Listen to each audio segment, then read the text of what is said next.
Vamos a retomar nuevamente el tema de las transformaciones de Legendre, ya que ayer se fue la luz, si pudieron notarlo, y pues no quité nada de la pizarra para volver a retomar el tema.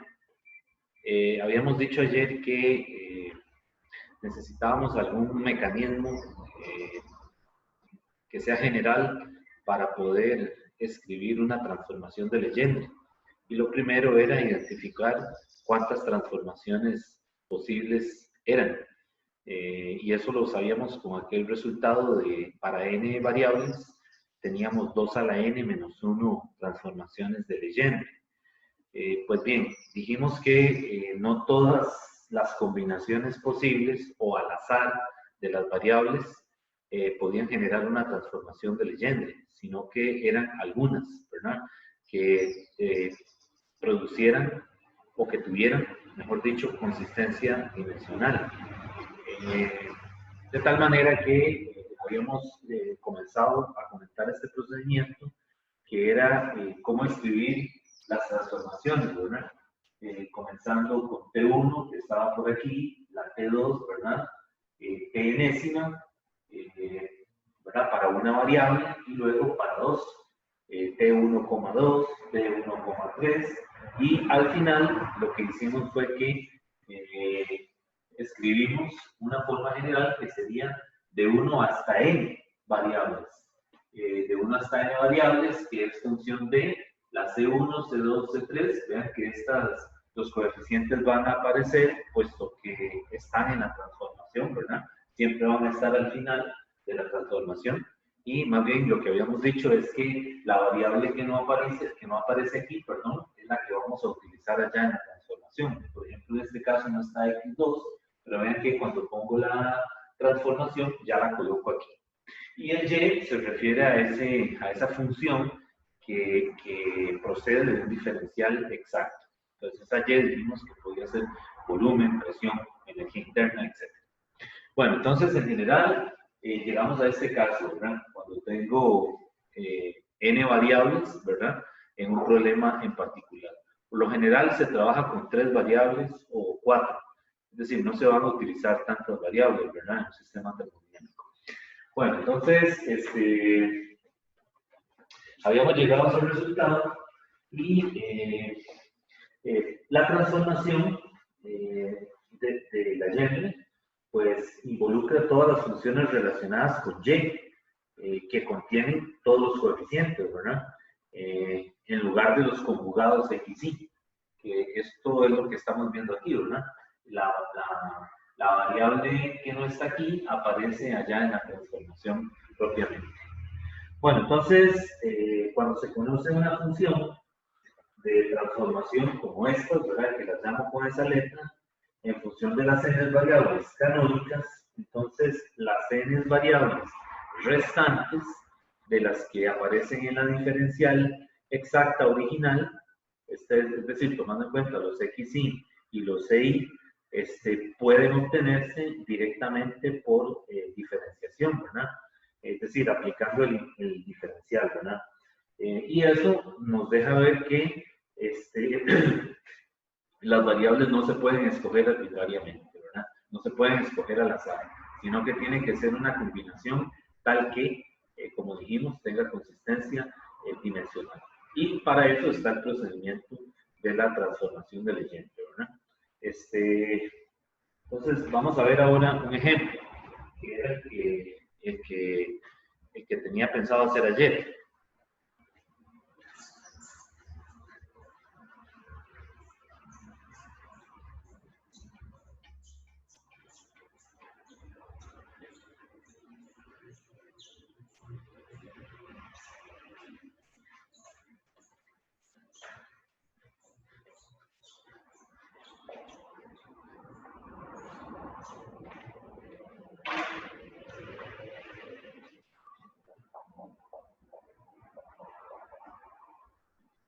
Bueno, este ejemplo que voy a hacer es general. Vamos a suponer que suponga una función de esta forma. Y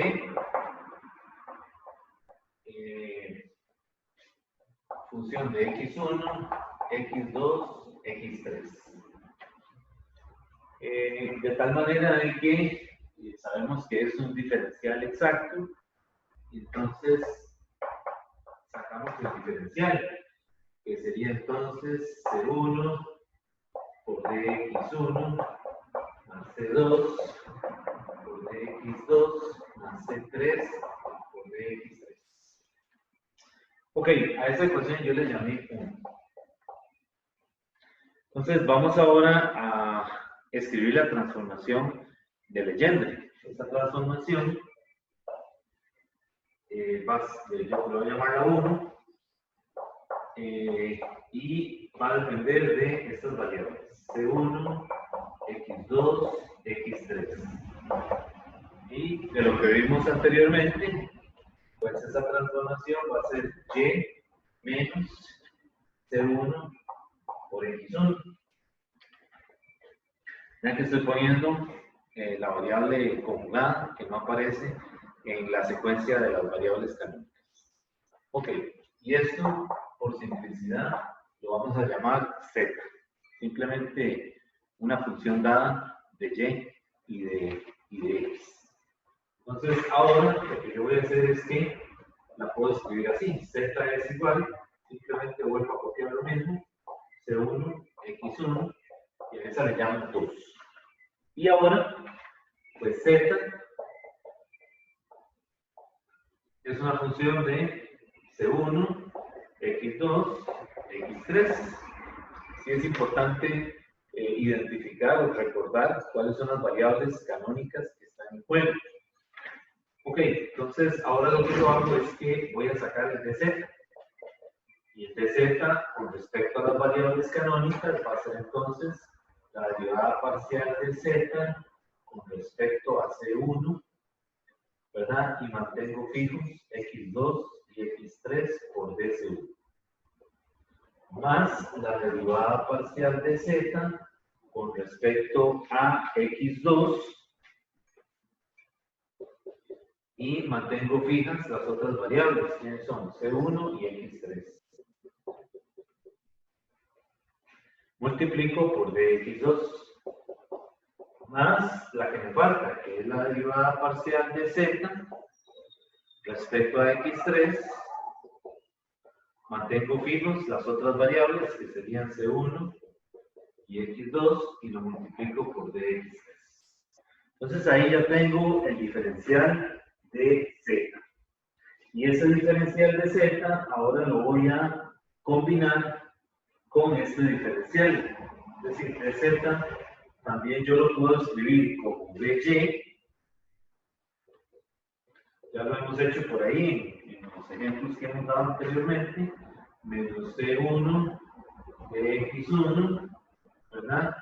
Menos x1 de c1. Y a esta ecuación yo le llamé 3. Y a esta ecuación yo le llamé 4. Entonces ahora lo que voy a hacer es que voy a comparar 3 con 4, ¿verdad? Pero en este resumen que está aquí, está digamos que digamos, la forma como se va a proceder siempre cuando se busque una transformación de Legendre. Y por supuesto utilizar aquella relación de cuántas transformaciones son. Necesitamos primero saber cuántas transformaciones son, con la formulita de 2 a la n menos 1. Y una vez que ya sabemos cuántas son, ahora sí, identificamos las variables canónicas, ¿verdad? Y a su vez identificamos la variable conjugada que no está en esta secuencia de las variables canónicas.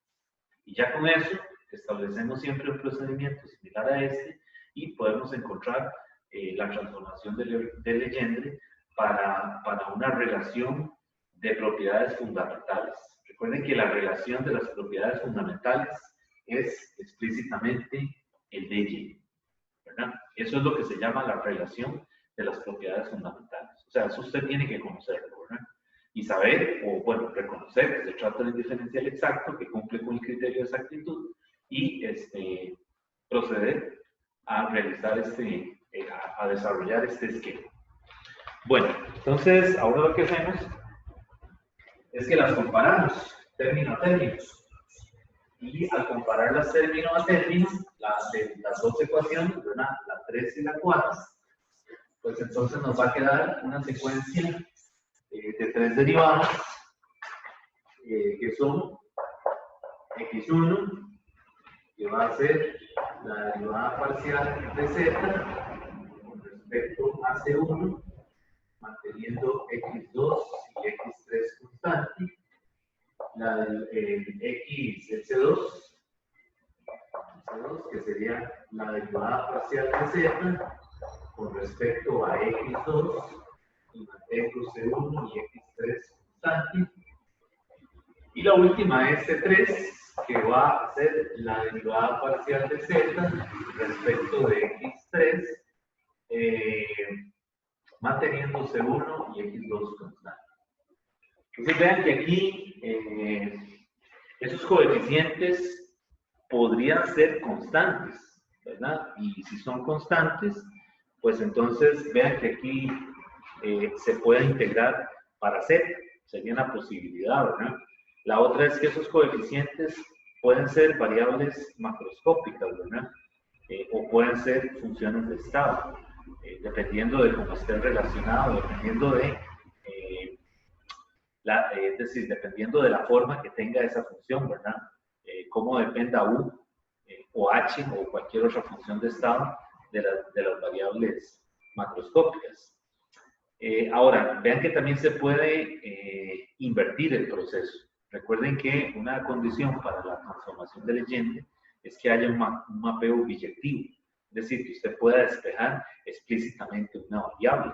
Entonces aquí no solo podemos tener a u como una función de s y v, por ejemplo, sino que también podríamos tener a s como una función de u y v, ¿de acuerdo? O podríamos inclusive escribir una variable macroscópica como el volumen en función de las funciones de estado. Es decir, están todos los casos posibles mientras que se pueda despejar esa variable, ¿verdad? Suponiendo que hay un mapeo inyectivo, que es una de las condiciones que establece la transformación del Legendre. Entonces vean que comenzamos de un caso de una variable, que fue lo primero que vimos, ¿verdad? Pero al generalizarlo a 3 variables, pues lo que vamos a tener simplemente son sistemas de ecuaciones, ¿verdad? En donde usted puede despejar de una de las ecuaciones y sustituir en la otra. Ahora, la pregunta aquí es, ¿cuáles son esas ecuaciones? ¿Verdad? Porque todavía no hemos hablado. Bueno, en los sistemas termodinámicos conocemos la ecuación de estado del gas, si es un gas real, conocemos la forma de la ecuación de estado, o conocemos las ecuaciones de energía, o tenemos información de los coeficientes. Entonces siempre va a haber un sistema de ecuaciones que nos relaciona a ecuación de estado con, por ejemplo, coeficientes como la compresibilidad, ¿verdad? O ecuaciones de energía. Entonces, el sistema siempre va a tener información, ¿verdad? Es decir, siempre va a haber un par de ecuaciones, al menos, con las que podemos trabajar para identificar la dependencia de esas variables, ¿verdad? Dependiendo del problema que estemos resolviendo. Ok. Vamos a hacer un ejemplo más de esto de las transformaciones de Legendre. Quizás ya utilizando, vamos a hacerlo con las variables de termodinámica, ¿verdad?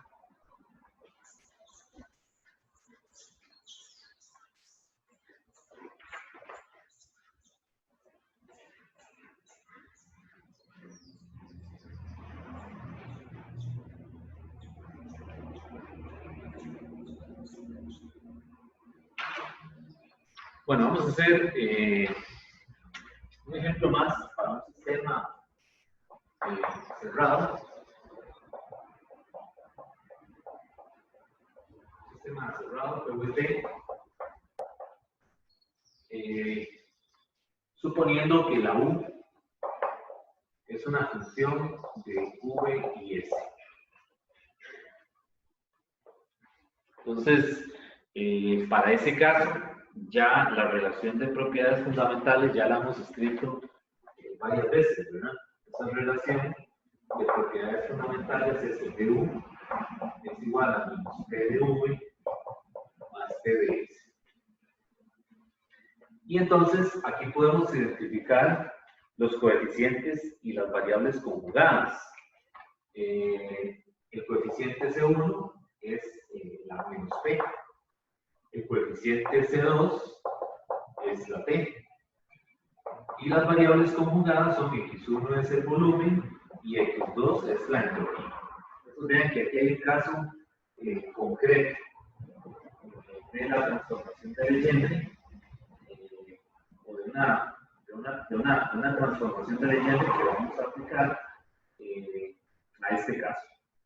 Entonces, utilizamos aquella regla para las n variables. Vean que las variables que están en juego son 2. Entonces, n es 2. Por lo tanto, 2 a la 2 menos 1 es igual a 3. Entonces, 3 es el número de transformaciones de Legendre. Entonces, para esta relación de propiedades fundamentales tenemos 3 posibles transformaciones de Legendre.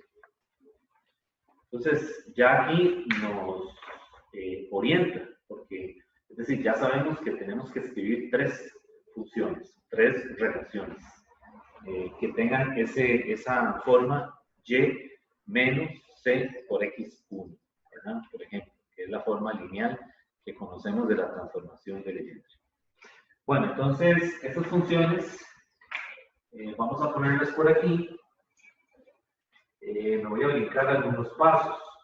H es la primera función, que es función de P y S.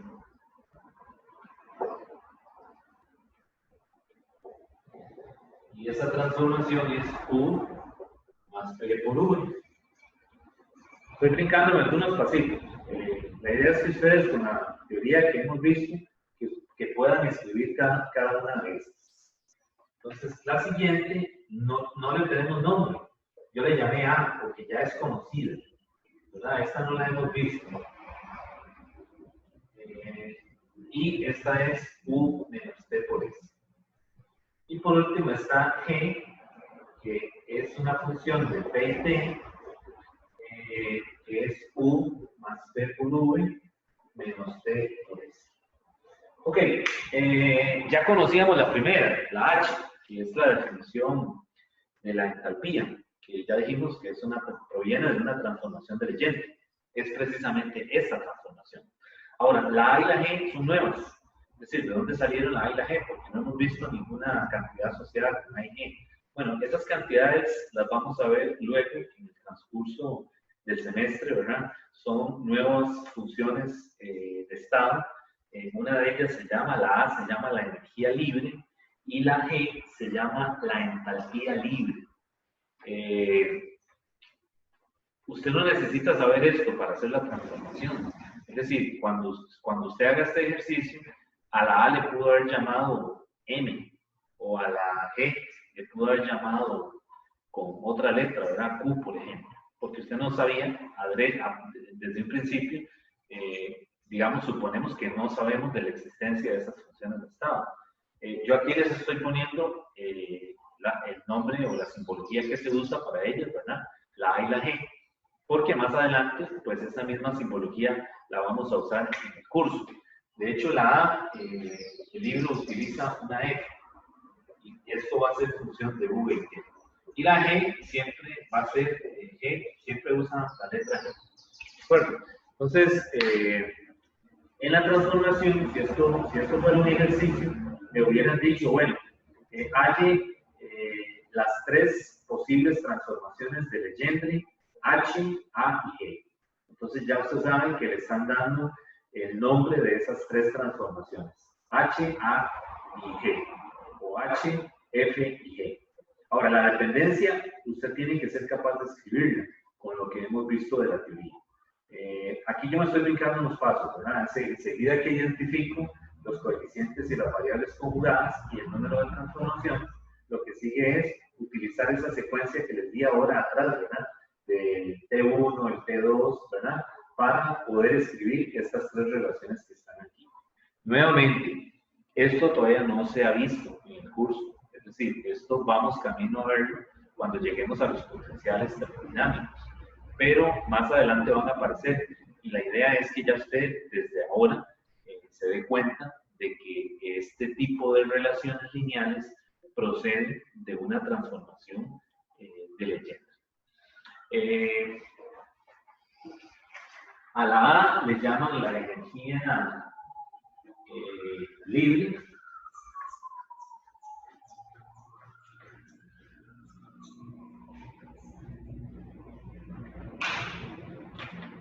A la A le dicen, a la A que también usa F, el libro usa esa simbología, a esa cantidad le llaman energía libre. Energía libre. O también le dicen la función de Helmholtz.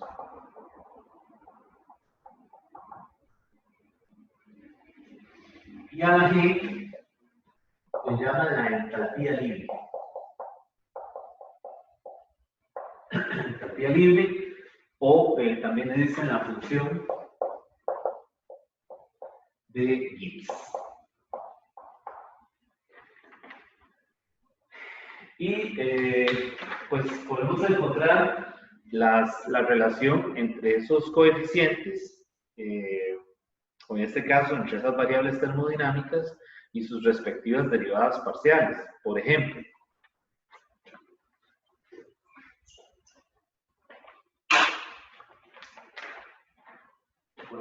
como DH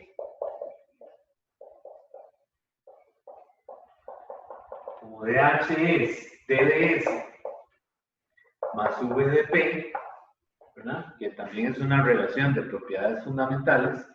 Ya yo de aquí me doy cuenta de que la T, ¿qué tiene que ser? Tiene que ser la derivada de H, ¿verdad? Con respecto aquí, a S. Y aquí mantengo constante a P. Y la V tiene que ser la derivada de H respecto de P y mantengo constante a S.